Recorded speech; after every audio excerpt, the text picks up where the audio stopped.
صحیح بخاری میں حدیث ہے، نبی علیہ السلام کے پاس واشی آیا فتح مکہ کے موقع پر، اور وہ واشی کون تھا؟ قاتل حمزہ۔ ہائے ہائے، حمزہ نبی علیہ السلام کے صرف چچا نہیں تھے بلکہ بھائی بھی تھے، دور شریک اور ہم عمر بھی تھے، دوست بھی تھے۔ واشی کو حضرت بلال نے سفارش کروائی کہ یا رسول اللہ میرے کہنے پہ معاف کر دیے جائے۔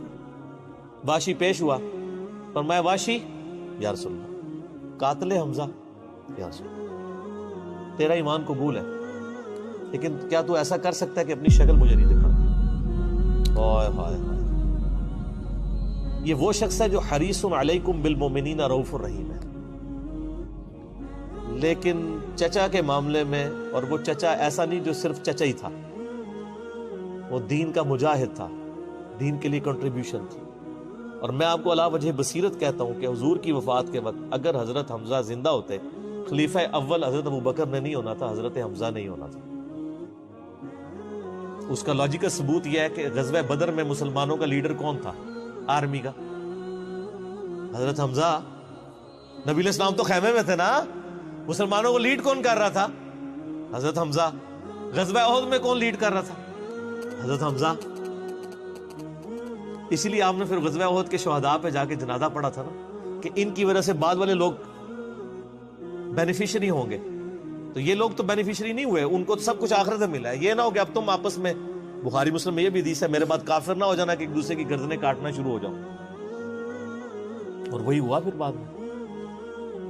تو نبی علیہ السلام نے قاتل حمزہ کو معاف کیا، اور فرمایا پوری زندگی پھر واشی سامنے نہیں آیا حضور کے، حالانکہ آپ کو تو اللہ نے گارنٹی دی ہے حریص علیکم بالمؤمنین رؤوف الرحیم۔ نبی علیہ السلام مومنین پر رؤوف بھی ہیں، رحیم بھی ہیں۔ اب میں تھوڑی سی انجینئرنگ کرتا ہوں کہ انسان کو اپنے چچا سے زیادہ محبت ہوتی ہے یا اپنی اولاد سے؟ مطلب اس پہ تو کوئی دوسری رائے نہیں ہے۔ جن جن کے بچے ہیں، یعنی میرے بھی اپنے بچے ہیں، آپ میں سے بھی اکثر لوگ شادی شدہ بیٹھے ہیں، آپ خود انالیسس کر لیں، بلکہ اولاد تو بعض کا انسان کو ماں باپ سے آگے ہو جاتی ہے۔ تو جن لوگوں نے حضرت حمزہ کے ساتھ ظلم کیا اور ان کو قتل کیا، ان کا ایمان قبول نہیں کیا گیا۔ تو جن لوگوں نے حضرت حسین ابن علی کے ساتھ ظلم کیا،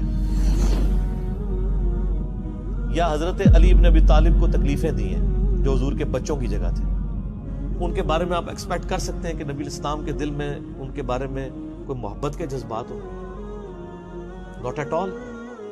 حتیٰ کہ آپ دیکھ لیں مسند احمد میں تواتر سے وہ حدیث نقل ہوئی ہے کہ ابن عباس کہتے ہیں کہ ایک دوپہر کے وقت میں نے خواب دیکھا اور میں گھبرا کے اٹھ گیا اس خواب کی وجہ سے۔ میں نے دیکھا کہ نبی علیہ السلام جو ہے وہ پرانگدہ حالت ہے، بال بکھرے ہوئے ہیں، جسم پہ گرد پڑی ہوئی ہے، ہاتھ میں خون کی ایک شیشی ہے، اور میں نے کہا یا رسول اللہ میرے ماں باپ قربان، آپ کی کیا حالت ہے؟ تو فرمایا کہ یہ حسین اور اس کے ساتھیوں کا خون ہے جو صبح سے میں کربلا میں سمیٹ رہا ہوں۔ اور یعنی یہ ایک اللہ کی طرف سے دکھایا گیا یہ تشبیہ، یعنی ایک علیحدہ سے ایک محکمہ خواب، ایک محکمہ بالکل الگ سے۔ آپ مجھے خواب میں آئے تو آپ کو نہیں پتا ہوگا کہ آپ میرے خواب میں آئے، یہ اللہ تعالیٰ تمثیلاً دکھاتا ہے۔ اور نبی علیہ السلام کو خواب میں دیکھ رہا ہے کون؟ صحابی، تو وہ تو کنفرم ہے، بخاری مسلم میں حدیث ہے جس نے مجھے خواب میں دیکھا میری شکل میں شیطان نہیں آ سکتا، اور وہ شکل صحابی کو تو پتا تھی، اور صحابی بھی عام نہیں، عبداللہ ابن عباس کہتے میں گھبرا کے اٹھا، میں نے وقت اور تاریخ نوٹ کر لی اور دن بھی، کئی ہفتوں بعد پتا چلا کہ اسی دن 10 محرم 61 ہجری میں حضرت حسین ابن علی کو شہید کیا۔ تو حسین ابن علی کی وفات کے اوپر یہ ابن عباس کو خواب میں آنا حضور صلی اللہ علیہ وسلم نے انڈیکیٹر دے دیا نا۔ اسی حدیث کو نقل کر کے اسماعیل دہلوی، جس کو دیوبند اور اہل حدیث جو اس وقت پریکٹیکلی یعنی ایک سمجھ لیں کہ یزید کے ٹھیکیدار بنے ہوئے ہیں اس کے دفاع کے اوپر، ان کے مشترکہ امام ہے اسماعیل دہلوی، شاہ ولی اللہ دہلوی کا پوتا۔ اس نے جو کتاب لکھی ہے نا تقویت الایمان، جس میں گستاخیاں بھی ہیں، وہ اس کتاب کے اندر ہم نے اس کا جے پی جی بھی لگایا تھا، اس میں اس نے لکھا ہے کہ اس حدیث سے پتہ چلا کہ نبی علیہ السلام وفات کے بعد بھی اللہ کی جنتوں میں حسین کے قتل کی وجہ سے غم زدہ ہیں۔ اور اس نے بھی لکھا یزید پلید لفظ لکھا، وہ اس پوری کتاب میں جہاں جہاں لفظ استعمال کرتے ہیں یزید پلید استعمال کرتے ہیں۔ تو بعد میں سعودیہ ایران ٹسل شروع ہوئی تو یہ یزید کی وکالت کرنی شروع کر دی. اہل حدیث تو خیر اس وقت ناسبیت اور یزیدیت کا جھنڈا اٹھائے ہوئے ہیں. دیوبند میں کم لوگ ہیں ایز کمپیئر ٹو اہل حدیث، اور بریلویوں میں تو بہت ہی کم. تو یہ میں آپ کو صرف ایک کمپیریزن بتا رہا ہوں کہ انسان کو اپنی اولاد سے جو محبت ہوتی ہے وہ تو آپ سوچ نہیں سکتے. ترمذی میں اور مسند احمد میں حدیث ہے، نبی علیہ السلام نے حضرت حسین کو اٹھایا ہوا ہے اور آپ فرماتے ہیں اللہ یہ میرے بیٹوں میں سے ایک بیٹا ہے، اے اللہ اس سے محبت کر، جو اس سے محبت کرے، اس سے دشمنی رکھتے ہو اس سے دشمنی رکھ. ہم یہ پوچھتے ہیں کہ حسین سے دشمنی کس نے رکھی ہوئی ہے؟ ذرا پوائنٹ آؤٹ کریں نا. کیا یہ تھریٹیکل بات ہے؟ تھی نا دشمنی، آج تک ہے، اس زمانے میں بھی تھی. تو وہ ان لوگوں کو پھر ان کے ساتھ کیا معاملات ہوں گے؟ باقی واقعہ کربلا والا ریسرچ پیپر 5B پڑھ لیں تو آپ کو معاملات کلیئر ہو جائیں گے. تو یہ غل کے اوپر میں نے بات کی، اور اس کے اوپر بعض لوگوں جو ہے وہ اس حدیث کے اندر تحریف بھی بعض لوگوں نے کی ہے، بعض لوگوں نے جان بوجھ کے کی ہے، بعض لوگوں نے انجانے کے اندر کیا ہے. یہ روایت المستدرک الحاکم میں بھی موجود ہے اور صحیح سند کے ساتھ، اور المصنف ابن ابی شیبہ کے اندر بھی موجود ہے کہ مولا علی علیہ السلام جو ہے وہ ان کے پاس حضرت طلحہ کا بیٹا آیا، عثمان ابن طلحہ. تو آپ اس کو جب ملتے ہوئے آپ نے نا سورہ حجر کی وہ آیت پڑھی کہ جو اہل ایمان کے دلوں میں ایک دوسرے کے بارے میں غل آ جائے گا نا، قیامت والے دن اللہ تعالیٰ ان کے دل سے وہ غل دور کر دے گا. پھر وہ جنت میں آمنے سامنے بیٹھے ہوئے ہوں گے، تختوں کے اوپر ٹیک لگائے ہوئے تکیوں کے اوپر. تو انہوں نے کہا کہ میں اللہ سے امید کرتا ہوں کہ یہ آیت میرے، طلحہ اور زبیر اور عثمان ابن عفان، ان 3 بندے اور چوتھا میں، یہ آیت ہمارے بارے میں ہے کہ اللہ تعالیٰ ہمارے دلوں میں جو ایک دوسرے کے لیے میل آ گیا قیامت والے دن وہ دور کر دے گا اور ہم ایک دوسرے سے راضی ہو جائیں گے. ظاہر ہے مطلب وہ تکلیفیں تو پہنچی تھی نا حضرت علی کو، مطلب کئی لوگوں سے تکلیف پہنچی. بل آپ نے ان کو ایک کلین چٹ دے دی کہ میں اللہ سے امید کرتا ہوں کہ ان لوگوں کے بارے میں یہ آیات ہے کہ اللہ تعالیٰ ہمارے دلوں میں ایک دوسرے کی نفرت ختم کر دے گا، جو اگر دنیاوی وجہ سے، دنیاوی طور پر کسی دینی وجہ سے آئی. تو یہ غل کا لفظ وہاں پہ بھی استعمال ہوا. اب ڈاکٹر اسرار صاحب رحمہ اللہ تعالیٰ، چونکہ ان کی حدیث کی فیلڈ نہیں تھی، انہوں نے یہ جب سورہ ہجر کی آیات آئیں، اس پہ میرا مسئلہ نمبر 116C بھی ریکارڈڈ موجود ہے، انہوں نے نا اس میں حضرت معاویہ کا نام بھی لے دیا کہ میں اللہ سے امید کرتا ہوں یہ میرے اور معاویہ کے بارے میں ہوگا. نا وہ نام لیا ہی نہیں ہے، آپ خود سے نہ داخل کریں. حضرت معاویہ کو حضرت علی نے نہیں معاف کیا، پوری زندگی معاف نہیں کیا، کیونکہ ان کی وجہ سے خلافت کا نظام ٹوٹا تھا. حضرت طلحہ تو میدان جنگ سے چھوڑ کے چلے گئے تھے. جب عمار ابن یاسر کو دیکھا کہ وہ سامنے ہیں تو انہوں نے کہا عمار کو تو باغی جماعت قتل کرے گی، وہ چھوڑ کے چلے گئے. تو مروان نے ہی ان کے گھٹنے میں تیر مارا، مستدل الحاکم میں آتا ہے، اور وہ شہید ہو گئے. حضرت زبیر وہ صحابی ہیں یعنی جو نبی علیہ السلام کے بہادر ترین اصحاب میں سے. 12 بندے غزوہ احد میں حضور کے ساتھ رہ گئے تھے 700 میں سے غزوہ احد کے اندر، ان میں سے ایک حضرت زبیر بھی تھے.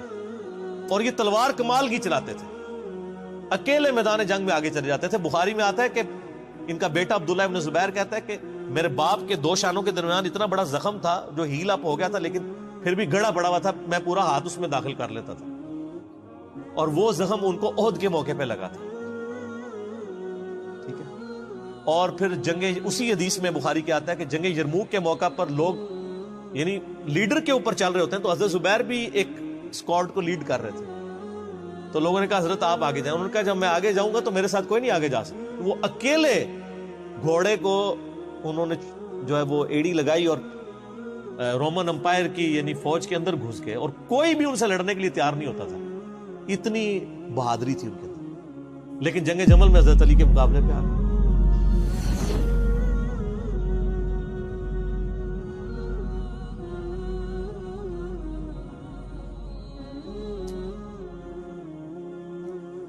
اس تکلیف کا کوئی اندازہ نہیں کر سکتا. حضرت حسن ابن علی نے بتایا مولا علی سے کہ بھئی حضرت زبیر آئے ہیں، تو حضرت علی نے کہا کہ رکو میں خود جاتا ہوں. گئے، کہا زبیر یاد ہے وہ دن جب نبی تم مجھ سے بڑا پیار کر رہے تھے، پھوپھی ذات تھے نا، نبی علیہ السلام کی پھوپھی کے بیٹے ہیں حضرت زبیر بن عوام رضی اللہ تعالیٰ. تو حضور نے تم سے ایک بات کہی تھی کہ تم علی سے اتنی محبت کرتے ہو، ایک دن آئے گا کہ تم تلوار لے کے علی کے خلاف کھڑے ہو جاؤ گے. تو تم نے کیا کہا تھا کہ یا رسول اللہ میں علی کے خلاف کھڑا ہوں گا؟ اور میں ہاں، تم اس وقت ظالم ہو گئے. تو حضرت زبیر جو ہے وہ ان پہ غشی طاری ہو گئی، گھوڑے کو، یعنی وہ حضرت علی کا پھر سامنا بھی نہیں کر سکے، میدان جنگ سے واپس چلے گئے. تو بعد میں حضرت علی کے فوجیوں میں سے ایک بندے نے جا کے پیچھے ان کو دھوکے سے قتل کر کے تھا. تو حضرت علی نے کہا کہ زبیر کے قاتل کو میں دوزخ کی بشارت دیتا ہوں، کیونکہ زبیر جنتی تھا. تو وہ شخص پھر حضرت علی سے ناراض ہو گیا کہ ہم نے میں نے تجھے حکم دیا تھا، جب میں نے ان کو جانے دیا تو نے یہ کام کیوں کیا؟ تو وہ پھر خارجی ہو گیا. اور یعنی یہ وہ محبت تھی، وہ جہاں محبت تھی وہ نظر آتی تھی. ظاہر ہے کہ ایک بندے کی ایک غلطی سے اس کی پوری زندگی زیرو سے ملٹی پلائی نہیں ہو جاتی ہے.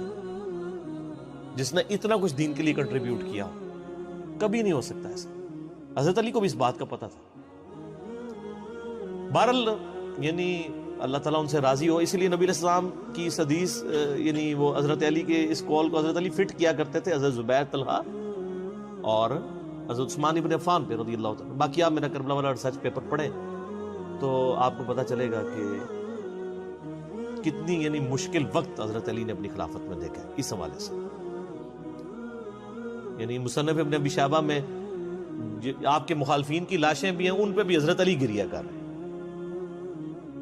ایک ایک کی لاش اٹھا کے اس کو صاف کر رہے ہیں. حضرت طلحہ کا بیٹا تھا محمد بن طلحہ، اس کی لاش دیکھی تو رو پڑے، حالانکہ وہ مخالفت میں لڑنے آیا ہوا تھا. پھر حضرت حسن سے کہا کاش میں جنگ جمل سے 20 سال پہلے ہی مر گیا ہوتا، میں یہ دن نہ دیکھتا.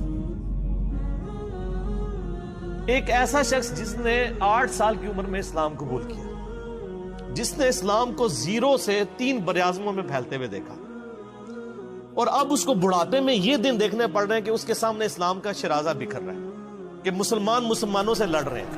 ایک ایک جنگ میں 8-10 ہزار لوگ، جن میں مرنے والے صحابہ ہیں حضور کی تربیت یافتہ، جو ایک آواز کے اوپر حضور کی لبیک کہنے والے تھے، شیر و شکر تھے آپس میں.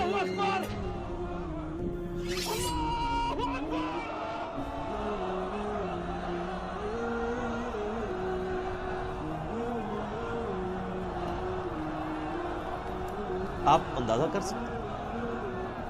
اسی لیے حضرت علی جو ہیں وہ یعنی کوفے میں شہر سے باہر آپ کو پتہ ہے کنویں ہوا کرتے تھے، اکیلے جا کے کنویں پہ بیٹھ کے رویا کرتے تھے کہ اللہ اس امت کے ساتھ کیا ہو گیا.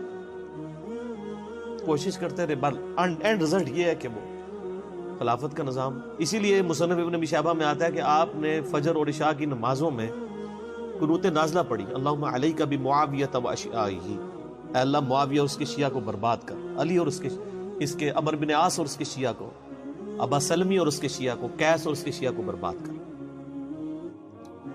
باقی احادیث میں آپ علیہ السلام نے جو بشارت کر دی تھی، سنن سعید کبریٰ کے اندر حدیث موجود ہے، حاکم کے اندر، کہ نبی علیہ السلام نے حضرت علی سے ایک دن فرمایا تھا، اے علی، اگلی امتوں میں سب سے بڑا بدبخت وہ تھا جس نے قوم عاد کی اونٹنی کو قتل کیا اور اس کے بعد عذاب آ گیا. میری امت کا سب سے بڑا بدبخت وہ ہوگا جو تیرے سر کے خون سے تیری داڑھی کو رنگ دے. اور وہی ہوا ہے. اور اس کے بعد پھر دیکھیں امت ایک جگہ جمع نہیں ہوئی ہے. حضرت علی ایک آخری کوشش تھی، اور جن لوگوں نے اس وقت ساتھ نہیں دیا پھر ان کو دنیا میں اس کا خمیازہ بھگتنا پڑا ہے. عبداللہ بن عمر نے بیعت نہیں نہ کی تو صحیح بخاری اٹھا کے دیکھیں، عبداللہ بن عمر کو آل امیہ نے قتل کروایا، حجاج بن یوسف نے زہر آلود نیزہ مروا دیا. اور حاکم کے اندر مجموع الزوائد کے اندر موجود ہے، حضرت عبداللہ بن عمر آخری عمر میں کہا کرتے تھے کاش میں اس وقت علی کا ساتھ دیتا اور یہ خلافت کا نظام تو بچ جاتا. کیونکہ کئی لوگ بیچ میں نیوٹرل ہو گئے تھے جو پھر ساتھ نہیں دیا، تو اس کی وجہ سے پھر حضرت علی کے چونکہ اب پاس اتنی مین پاور نہیں تھی کہ اس سسٹم کو سنبھال سکتے، بال پھر وہ شہید ہو گئے اور پھر معاملات آ گئے. خیر بات کہاں سے کہاں نکل گئی، کیونکہ یہ اس کے ساتھ غل کا لفظ تھا، تو یہ غل کے لفظ کو ایڈریس کرنا ضروری تھا. تو تو آج ہم جب جنگ جمل صفین نہروان کو ڈسکس کرتے ہیں تو یہ کوئی غل والی بات نہیں ہے، یہ وہ چیزیں ہیں جو ایک ریالٹی ہیں، اور وہ اگر یہ غل والی بات ہے تو نبی علیہ السلام کے دل میں بھی نعوذ باللہ غل تھا، مولا علی کے دل میں بھی غل تھا، ایسا نہیں تھا۔ وہ دین کی حمیت کہلاتی ہے، اس کو غل نہیں آپ کہتے۔